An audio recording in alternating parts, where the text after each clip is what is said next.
कण से ना कब निजात मिलेगा, गंदगी से कब निजात मिलेगा, नहीं समझ में आ रहा है। अरे का बक रही हो भाई? प्रणाम प्रणाम प्रणाम। प्रणाम भैया, नमस्ते। प्रणाम पति नहीं करती हो, खाली तुम काची अरे से नहीं परेशान भैया, हो? हम बहुत परेशान है, काची धूल से? कण एकदम दिमाग खराब हुआ है इतना गंदगी से। ये धूल कण कभी नहीं जाया, इससे निजात कभी नहीं मिलेगा, समझे ना? अभी नहीं मिलेगा भैया, हम तो चाहते हैं कि निजात मिले और आप कह रहे हैं कि निजाते नहीं मिले। अरे तुम्हारे निजात लेने से क्या होगा? हम लोग चाहेंगे तब ना, हम लोग चाहिए नहीं रहे। वो कैसे? अब देखो, अब हम लोग पानी पीते हैं? अब बोतल कहाँ फेंकते हैं? रोडे पे फेंक देते हैं। कुछ सामान लाते हैं, प्लास्टिक उसका कहाँ फेंक देते हैं? अपना घरे में फेंक देते हैं। अरे झोला का इस्तेमाल करते नहीं है, सब्जी लाने जाते हैं तो प्लास्टिक में लेके चलाते हैं। ये सब अगर हम लोग करेंगे तो निजात कैसे मिलेगा?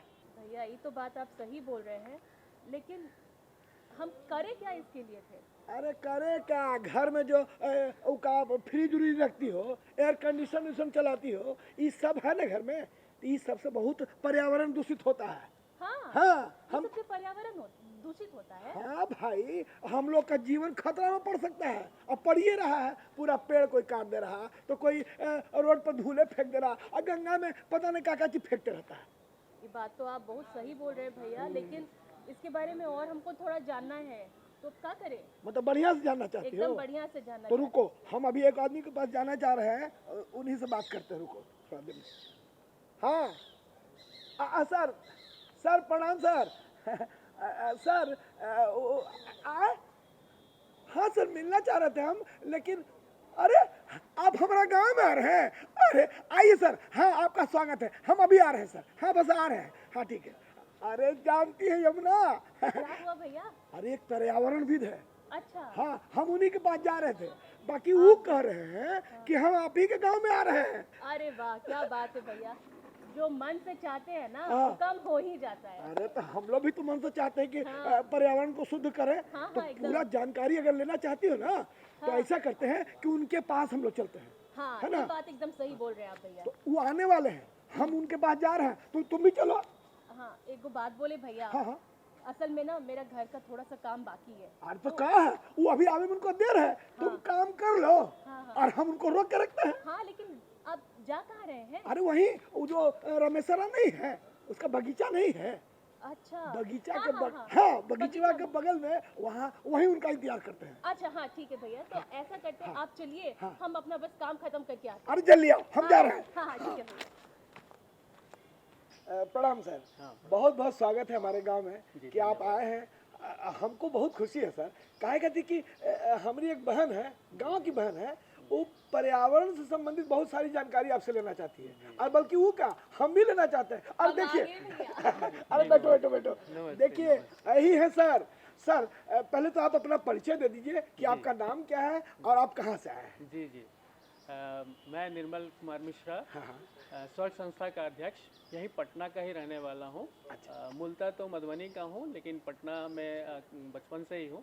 और हमारी संस्था जो है पर्यावरण को लेकर के काफ़ी कुछ काम कर रही है, तो अभी हम आपके इसके लिए भी आए हुए हैं। अरे सर तो इतना अच्छा बात है कि क्या कहें। अब देखिए ना, अब हम तो भैया पहला सवाल यही करने वाले हैं, जो आप कर रहे थे, पॉलिथीन नहीं, एकदम कुछ नहीं हो सकता है। हाँ। सबसे पहले तो हमको ये जानना है ना सर कि ये पर्यावरण संरक्षण है क्या? हाँ। सबसे पहले तो हमें पर्यावरण संरक्षण के विषय पे बात करने से पहले इसकी विभीषिका को भी समझना बहुत जरूरी है। बहुत अच्छा सब्जेक्ट है। पर्यावरण यानी कि हमारी प्रकृति को नुकसान ना हो, ये सबसे बड़ा अहम मुद्दा है। तो प्रकृति को नुकसान कैसे होता है? हम 4 तरीके का प्रदूषण फैलाते हैं। एक वायु प्रदूषण, मिट्टी प्रदूषण, जल प्रदूषण और ध्वनि प्रदूषण। ये 4 प्रकार के प्रदूषण हम मानव और बाकी मानव से संबंधित कुछ हैं लोग, जो कि पशु पक्षी भी आ जाते हैं उसमें, लेकिन हम उनको उसका कारक नहीं मानते हैं, हम इंसान को ही कारक मानते हैं। ठीक है, तो ये 4 प्रकार के प्रदूषण, जल प्रदूषण, वायु प्रदूषण, ध्वनि प्रदूषण और मिट्टी प्रदूषण मुख्यतः प्रदूषित होते हैं। नहीं सर, उसमें एक बात हम करना चाह रहे थे कि आप बीच में बोले कि वायु प्रदूषण और मिट्टी प्रदूषण, तो ये प्रदूषण तो हमको कुछ कुछ समझ में आ रहा है कि कोई खाया और प्लास्टिक फेंक दिया, और कोई झोला में कुछ सामान ही नहीं लाता है और सब्जी उब्जी प्लास्टिक में लाया और रोड पर फेंक दिया, और जहाँ तक हमको मालूम है कि वो गलबे नहीं करता है जल्दी से। लेकिन ये तो हमको समझ में ना आया कि वायु प्रदूषण का है और मिट्टी प्रदूषण का है, इसको जरा सा समझाइए सर। वायु प्रदूषण जो है हमारा, जो है जितने भी गाड़ियाँ, फैक्ट्री, उद्योग धंधे आदि से जो उत्सर्जित होते हैं कार्बन मोनोऑक्साइड, वो हमारे वातावरण को प्रदूषित करते हैं। इवन हमारे घरों में जो आप फ्रीज देख रहे हैं, एसी देख रहे हैं, इन सब से जो निकलते हैं मीथेन गैस, उससे भी हमारा वायु प्रदूषण होता है। और उसके लिए हमें जो है सबसे पहले तो हमारा इसके लिए 3R एक प्रिंसिपल है, गोल्डन रूल है। 3R का मतलब हो गया, पहला R तो है रेड्यूस, हम जितना कम से कम इसका उपयोग करें। रीयूज़ मतलब कि है कि मान लीजिए हम नया चीज़ प्रोडक्ट ले आते हैं तो नया नहीं लाइए, उसी को रीयूज़ कीजिए, ठीक है। और रिसाइकल, मान लीजिए वो ख़राब हो गया तो उसको रिसाइकल हमें करना है। तो ये 3 प्रकार से अगर हम करते हैं तो बहुत ज़्यादा प्रोडक्ट फिर हमारे इस वातावरण में नहीं आता है, तो हम इस तरीके से उसमें कमी ला सकते हैं। प्लास्टिक में भी यही चीज़ नियम लागू होता है कि प्लास्टिक लोग फेंक देते हैं, फेंकना नहीं है, वो हमारे लिए बहुत बड़ा एसेट है, वो एसेट है। दरअसल अगर उसका हम रिसाइकल करते हैं तो वो एसेट में इस्तेमाल होता है, लेकिन अगर हम फेंक देते हैं तो वो कचरा में तब्दील हो जाता है, जिसका कि आपका पर्यावरण बहुत टाइम लेता है उसको सराहने गलाने में। सर, ये जो प्लास्टिक है वो तो क्या सारे तरीके के प्लास्टिक को हम रीयूज़ कर सकते हैं, रिसाइकल कर सकते हैं? हाँ, सारे तरीके के प्लास्टिक को हम इस्तेमाल कर सकते हैं, रीयूज़ कर सकते हैं। सबका डिफरेंट तरीका है। मान लीजिए कि वन टाइम यूज़ वाला जो पॉली बैग वगैरह होता है, उसका हम लोग बहुत सारे मोल्डिंग पदार्थ होता है, जैसे कुर्सियाँ है, खेलने के सामान है, बच्चों के बेंच पार्क वगैरह में लगते हैं, इस तरह के बहुत सारे सामान हैं, उसमें हम उसका इस्तेमाल कर सकते हैं।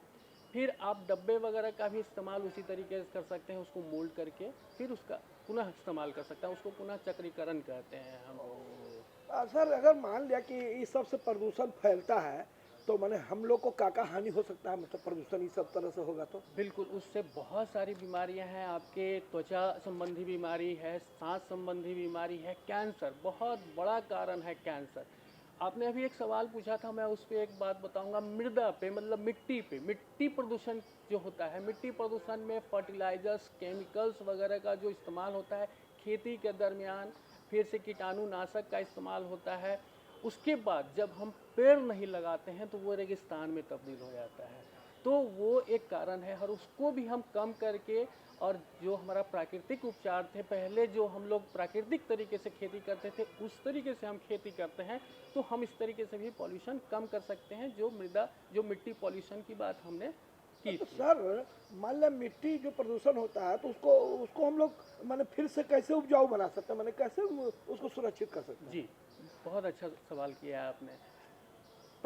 जो मिट्टी प्रकृति का द्वारा दिया हुआ है। हम जो प्राकृतिक चीज़ें हैं, जैसे कि पौधे हैं, पौधे के पत्ते, पौधे के तने जो होते हैं ना, वो एक नेचुरल ऑर्गेनिक फॉर्म में होते हैं, वो स्वतः मिट्टी में गल जाते हैं और वो फिर पुनः खाद के रूप में तब्दील होते हैं। हम जो यूरिया या बहुत सारी चीज़ें हैं जो हम केमिकल के रूप में इस्तेमाल करते हैं, वो नहीं होना चाहिए। हम प्राकृतिक खाद का अगर इस्तेमाल करते हैं तो मिट्टी स्वतः ही खुद से फर्टाइल फिर हो जाती है। अच्छा, इसी को सर जैविक खेती बोलते हैं? जैविक खेती भी बोलते हैं, बिल्कुल जैविक खेती उसी को बोलते हैं। और हमारा जो केचुआ उसमें होता है, वो एक बहुत बड़ा कारक है, प्रमुख कारक है। वो हमारे सड़े गले पदार्थों को, प्राकृतिक पदार्थों को खा करके और फिर मल के रूप में मिट्टी बनाती है वो, तो फिर से हमारा ज़मीन जो है उपजाऊ बन जाती है। सर एगो बात हमको समझ में नहीं आता है कि आजकल जो केचुआ बोल रहे हैं ना सर, वो हम लोग के खेत में दिखाई नहीं देता है। कारण वही है कि हमारे खेतों में हम प्लास्टिक हम इस्तेमाल किए और फिर खेतों में उसको फेंक दिए और फिर इकट्ठा करते हैं, हम उसको जलाते हैं, लकड़ी जला देते हैं, जलाने से वो मर जाता है। तो हमें वो नहीं करना है, नमी बरकरार रखना है मिट्टी का, तभी वो रहेगा। हाँ हाँ सर, ये जल प्रदूषण क्या है और ये कैसे होता है? हाँ, बहुत बढ़िया सवाल ये भी है आपका। जल प्रदूषण, जैसे हमारे कल कारखानों से जो हमारे वेस्टेज निकलते हैं ना, तो वो हमारे नदी में ही जाते हैं, अल्टीमेटली नालियों के थ्रू। तो नालियों के थ्रू नदी में जो जाते हैं तो हमारे वो जो पानी है वो प्रदूषित हो जाते हैं, और फिर वो पानी हम पीते हैं या फिर नदियों के, नालों के, नहरों के थ्रू हमारे खेतों में जाते हैं और फिर वो खेतों को भी प्रदूषित करते हैं। हाँ, तो अगर वो पानी ठीक नहीं होगा और स्वच्छ नहीं होगा तो बीमारी होना ही होना है हम बिल्कुल लोग को। होना है। तो अगर मान लिया इसमें शुद्धता लानी हो पानी में, तो उसके लिए हम लोग का क्या चीज ध्यान देना चाहिए? बिल्कुल, वो जो हमारे निकलते हैं कल कारखानों से पानी, हाँ। उसको सबसे पहले तो परिष्कृत फिल्ट्रेशन करना है। अच्छा अच्छा। तो वो फिल्टर होकर के जो उसमें खराब पदार्थ है उसको बाहर निकाल देना है और उसका फिर पुनर्चक्रण जो है फैक्ट्री में, उसके बहुत सारे साइंटिफिक तरीके हैं, उन साइंटिफिक तरीकों से उसे अलग कर देना है और पानी को फिर नदियों में जाने देना है, तब वो नदी में अच्छा पानी चला जाएगा। हम वो देखे हैं गांव में ना कि एगो हरा और एक ठो ब्लू, दो तरह का डस्टबिन रखते हाँ हैं। हाँ, वो देखे हैं। हाँ, तो उसका क्या मतलब है सर, वो क्या होता है? हरा का मतलब हो गया है कि जैविक वेस्ट आपका, जैसे कि पत्ते हैं, टहनियाँ हैं, या बाकी आपके फल के छिलके हैं, सब्जियों के छिलके हैं, वो आप उसमें डालिए और वो फिर खेतों में जाएगा, वो मतलब खाद कि के रूप में वो होगा। हरा वाला में उस तरह का गंदगी डाले। जी हाँ, जी हाँ। और ब्लू वाले में जो आपका, जिसको कार्बनिक और अकार्बनिक कहा जाता है, जो ग्रीन है वो कार्बनिक वेस्ट होता है और जो ब्लू होता है वो अकार्बनिक वेस्ट होता है, जैसे कि प्लास्टिक हो गए, बॉटल हो गए, वगैरह वगैरह, तो वो आपको ब्लू वाले में डालना अच्छा, है। तो वो ब्लू वाले को रिसाइकल के लिए रिसाइकल के लिए हमें और भेज जो देना हरे वाले होगा। को ए खेती। भाई, तो हमको तो ये बताओ, समझ में नहीं आ रहा है कि चलिए ब्लू वाला को ब्लू वाला में डाल दिए, हरा वाला को हरा में डाल दिए, तो डालने से क्या होगा?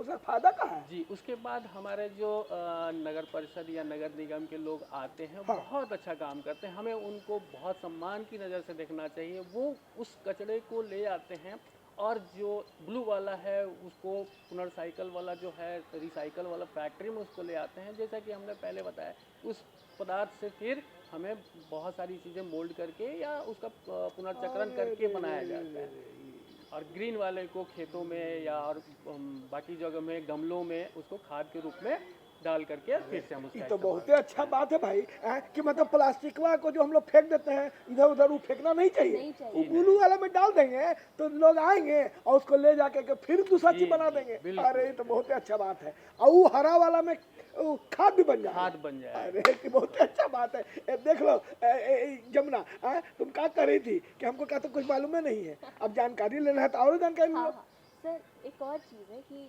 सरकार इस चीज़ के लिए क्या योजना बना रही है या क्या उनका जी हाँ। एगो सर प्रश्न और जोड़ देते हो ओकरा में कि मान लिया पर्यावरण को अगर हमको संरक्षित करना, ढंग से चलाना है, देखे में अच्छा अच्छा रहे, तो इस सब के लिए सरकार क्या कर रही है, मतलब जो हमारा जमुना बोल रही है, और हम लोग उसको कैसे बढ़िया से शुद्ध रख सकते हैं, ये हमको बता दीजिए सर। बिल्कुल, बिल्कुल, बहुत बढ़िया सवाल है आपका ये भी। सरकार की जो नीति है वो तो सरकार, मुझे लगता है कि 70s का दशक होगा तब से इस मैटर पे बहुत सीरियस हुई। स्टॉकहोम की में एक मीटिंग हुई थी पर्यावरण को लेकर के, और उस समय से हमारी सरकार जो है, केंद्र सरकार, बहुत ज़्यादा सीरियस हुई और उसी को लेकर के 1981 में CPCB यानी एक केंद्रीय प्रदूषण नियंत्रण बोर्ड का गठन किया गया। उस वायु प्रदूषण को लेकर के बहुत सीरियस अप्रोच रहा। उसके बाद 2010 में NGT का, नेशनल ग्रीन ट्रिब्यूनल का गठन हुआ और ये सारी संस्थाएं अभी पर्यावरण को लेकर के सर्वे करती है, उसका रिपोर्ट तैयार करती है, जहाँ जिस चीज़ की कमी दिखती है, जहाँ वायु प्रदूषण की कमी है। अब आपको मैं इसमें एक चीज़ और बताता हूँ कि विश्व के 30 सबसे ज़्यादा प्रदूषित शहरों में 20 हमारे अपने देश के हैं। जी, और इसी सीरियसनेस को लेकर के केंद्र सरकार बहुत ज़्यादा एक्टिव है और जगह जगह हर एक राज्य में एक बोर्ड है जो इस पे काम कर रही है, रिपोर्ट तैयार कर रही है और रिपोर्ट के आधार पे फिर उनका क्रियान्वयन किया जा रहा है कि जहाँ वायु प्रदूषण अधिक है तो वहाँ उस हिसाब से लगाया जा रहा है। लोगों को जागरूक किया जा रहा है कि आप जो है सो गाड़ियाँ कम चलाएं या उसका खपत कम करें, आप AC वगैरह का कम उपयोग करें, पेड़ पौधे लगाएं। उसी तरीके से जहाँ जल का है, जल प्रदूषण है, तो जल प्रदूषण के लिए भी जो कल कारखाने हैं उनको बताया जा रहा है। उसके लिए हमारा अगर आप देखेंगे तो प्रदूषण नियंत्रण बोर्ड हर जगह लगे हुए हैं, हर जिला में, तो उनका परमिशन लिया जा रहा है कि नहीं, आपके एक पैरामीटर से अधिक तो आप प्रदूषण नहीं फैला रहे हैं, पानी हमारा प्रदूषित तो नहीं हो रहा है आपके कारण, वो किए जा रहे हैं। तो जहाँ मिट्टी प्रदूषण का है तो गांव-गांव में एक जागरूकता अभियान चल रहा है सरकार की तरफ से। किसानों को बताया जा रहा है कि जैविक खेती की तरफ आप अग्रसर हों, जो आप रसायनों के ऊपर निर्भरता कम की जा रही है। और ध्वनि प्रदूषण के लिए भी शहरों में, खास करके शहरों में ये किया जा रहा है कि ध्वनि हम ज़्यादा ना फैलाएं। लाउड स्पीकर का आपने देखा होगा कि 10 बजे रात के बाद इसीलिए बंद करने का ये आदेश आया कि आप रातों में डिस्टर्ब ना करें। इसके हॉस्पिटल के 100 मीटर के दायरे में आप लाउड स्पीकर नहीं बजा सकते हैं ताकि मरीजों को तकलीफ़ ना हो। इस तरीके का बहुत सारी चीज़ें हैं जो सरकार बहुत अच्छी कदम उठा रही है। तो क्या सरकार मने ये पेड़ पौधा लगाने के लिए भी कोई योजना बना रहा है क्या? जी हाँ, मने जी खाली गांव में कि शहर में कि गांव में? नहीं, सभी जगह शहरों में, गांव में सरकार का अभियान चल रहा है। पेड़ लगाने का काफ़ी सघन अभियान चल रहा है। बहुत सारे जगह पे तो ऐसा है कि जंगल बनाने की बात चल रही है, जंगल सफारी बनाने की बात चल रही है। तो इस तरीके से हम पर्यावरण संरक्षण पे काम कर रहे हैं, हमारी सरकार काम कर रही है और हमें भी चाहिए कि हम भी उसमें शरीक हों। एक बहुत ही अच्छा काम है, बहुत ही आदर्श काम है, क्योंकि प्रकृति नहीं रहेगा, प्रकृति को नुकसान प्रदूषण से होता है। प्रकृति नहीं रहेगा तो हम नहीं रहेंगे, प्रकृति से हम हैं और हमें इस बात का हमेशा ख्याल रखना होगा। सर मेरा ये सवाल है कि जो हमारी सबसे बड़ी पूजनीय गंगा माता, वो आजकल बहुत प्रदूषित हो रही है। तो जल संरक्षण में माँ गंगा या नदी, तालाब, कुएं जो भी हैं, उनको संरक्षित कैसे कर सकते हैं, ये आप बताइए। बिल्कुल, बहुत खूबसूरत सवाल पूछा है आपने। गंगा तो जीवनदायिनी है, हमारे लिए पूजनीय है ही, हमारी माँ के समान है। और हम उसे गंदा करके तो हम पाप कर ही रहे हैं। उसे गंदा ना करें, इसके लिए सबसे बढ़िया है कि जो नदी नाले से जो हमारे कचड़े जा रहे हैं, वो कचड़े उसमें नहीं जाना चाहिए। हम लोग क्या करते हैं, अनभिज्ञता में पूजा पाठ का सामान जो है, जिसे निर्माल वगैरह हम लोग करते हैं, वो जा कर के हम लोग गंगा में डालते हैं। नहीं, ऐसा नहीं करना है, हमें मिट्टी के अंदर उसे डाल देना है, वो खाद में परिणत हो जाएगा। लेकिन अगर हम नदी नालों में डालेंगे, तालाबों में डालेंगे, वो प्रदूषित करेंगे। हम क्या करते हैं कि कपड़ा धोने चले जाते हैं गंगा में, नहीं करना है हमें। तालाबों में हम लेके चले आते हैं, जानवरों को, मवेशियों को लेकर के चले आते हैं। इवन हम तो कई बार देखे हैं कि जो जानवर मर जाते हैं, उसे भी जा कर के गंगा में या नदी नालों में, तालाबों में हम डाल देते हैं और वो हमारे पानी को प्रदूषित करते हैं। और अल्टीमेटली फिर क्या होता है, हम अपने स्वास्थ्य का दुश्मन खुद बनते हैं। हम अपने लिए जो पानी, जो जीवनदायिनी पानी है, गंगा, तालाब, नदी, पोखर वगैरह, उसे प्रदूषित करते हैं और फिर हम ही उसे पीते भी हैं, हमारे बाल बच्चे पीते हैं। ऐसा हमें नहीं करना है। सर एगो बात यही से हमको और समझ में आ रहा है कि जंगल का जितना जानवर सब है ना, हम सुने हैं कि पर्यावरण के कारण भाग के शहर की तरफ चला आता है। आप बताइए, तो ये कोई मतलब हुआ? शहर में चला आएगा तो फिर कैसे होगा? और एगो बात और, ये पर्यावरण के कारण जब बरसात आने का समय होता है तो गर्मी आने लगता है, और जब गर्मी का समय होता है तो देखते हैं कि जाड़ा आ जाता है। मतलब कि समय पर कोई मौसम अबे नहीं रहा है। हमारा कभी खुजली होने लगता है तो कभी कुछ होने लगता है। ये सब बोलता है कि पर्यावरण के कारण है। ये कैसे सर? बिल्कुल बिल्कुल। सबसे पहले तो हमें समझना होगा कि जानवर जो भागते हैं शहरों की ओर, हाँ। इसका सबसे बड़ा कारण भी हम खुद ही हैं। हम अंधाधुंध शहरीकरण में क्या कर रहे हैं कि जंगलों की कटाई कर रहे हैं। जंगल जो है वो कट रहा है, तो जो जानवर, वहाँ के जो मूलतः निवासी हैं वो जानवर हैं, तो हम उसे निर्वासित कर देते हैं। उन्हें तो रहने के लिए जगह चाहिए। कोई भी जीव जंतु हो, पौधा चाहिए ही चाहिए, पौधे का संरक्षण चाहिए ही चाहिए, उन्हें जंगल चाहिए ही चाहिए, पेड़ चाहिए ही चाहिए। अब हम पेड़ काटेंगे तो वो कहाँ रहेंगे? वो हमारे घरों की, अभी आप देखते होंगे अक्सर कि बंदर कभी आ जाते हैं हमारे किचन में, हमारे बेडरूम में, हमारे ड्राइंग रूम में। कारण क्या है? हमने उसका घर उजाड़ा है। हमने घर उजाड़ा है तो वो हमारे घरों की ओर आएंगे ही।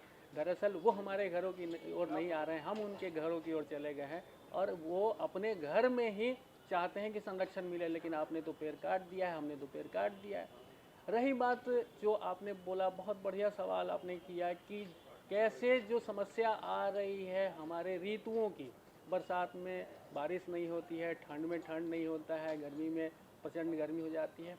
इसका बहुत बड़ा कारण वही है पर्यावरण। पर्यावरण में हमने क्या किया कि पेड़ की अंधाधुंध कटाई करी, केमिकल्स की इस्तेमाल करा, तो एक ग्लोबल वार्मिंग बन गया। एक माहौल जो हमारा पारिस्थितिकी तंत्र है वो गर्म हो गया। तो गर्म होने से क्या हुआ है कि ये पूरा डिसबैलेंस हो गया, पूरा असंतुलित हो गया। असंतुलित होगा तो ऋतुओं का चक्रण भी असंतुलित होता है, हमारा शरीर असंतुलित होता है, हमारा पूरा जीवन तंत्र असंतुलित हो जाता है। वाह वाह वाह वाह वाह, ये तो हमारा ज्ञान एकदम इतना ज़्यादा आ गया है कि अब तो हम पेड़ों बचाएंगे और गांव में नदी नाला जितना है, गंगा उंगा जितना है ना, सब में एकदम प्रदूषण फैलेवे नहीं करेंगे, तभी ना हम लोग जीवन बताएंगे अपना है। ये तो बहुत अच्छा बता दिए सर। लेकिन अब सर चूंकि समय का हम लोग का ध्यान रखना है, तो हमारे गांव घर के दर्शकों को आप कोई संदेश देना चाहते हैं जाते जाते, तो जरूर दे दीजिए सर। मैं सभी भाई बंधुओं से आग्रह करूंगा कि सबसे पहले तो ये समझें कि हम भी इसी प्रकृति के अंग हैं, और इस अंग का जब हम ही ख्याल नहीं रखेंगे तो कौन रखेगा।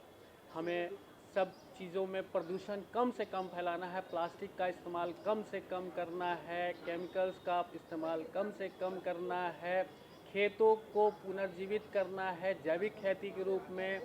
वायु प्रदूषण में हमें बहुत कम इस्तेमाल करना है ऐसे गाड़ियों का जिससे कि प्रदूषण फैलता हो।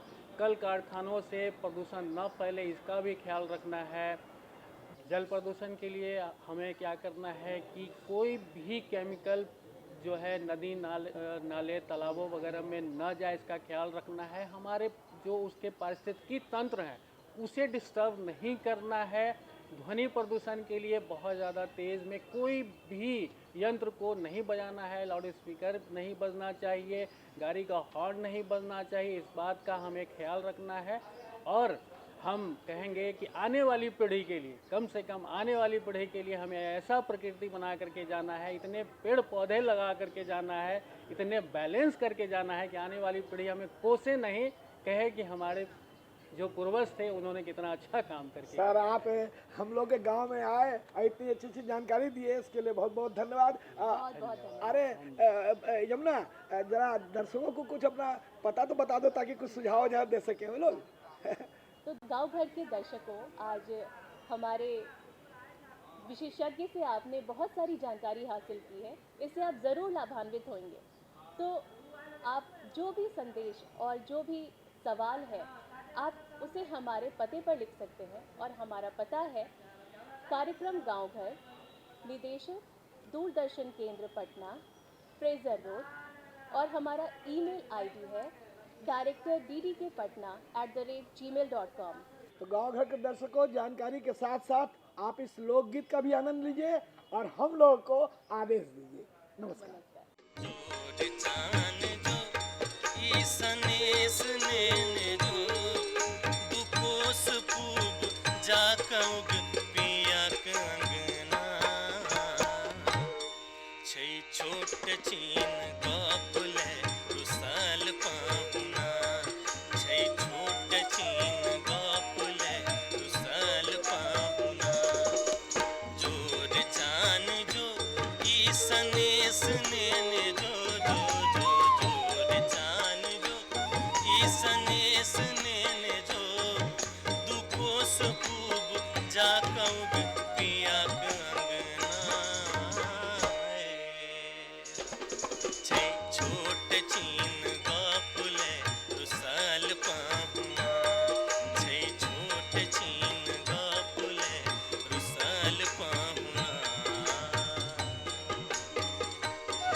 के तोड़ल प्रीत कोना मेटी देल दैवक लिखल ई रीत किए तो दैव एतेक कठोर नेहता कोना घरे में हमरा बनवास दो देता किए तो दैव एतेक कठोर नेहता कोना घरे में हमरा बनवास दो देता दिए उल्हन इटकुली खिजाबे कंगना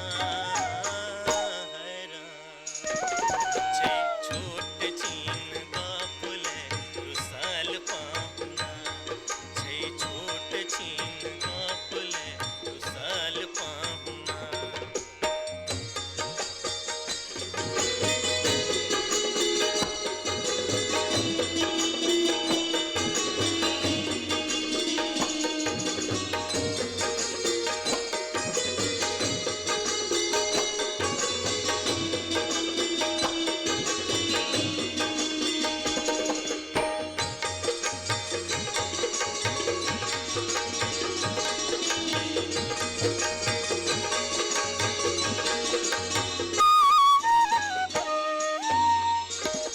मन पैर दिहन थामल अभगलीक हाथ तोर सोजा में जिंदगी भर रहैक साथ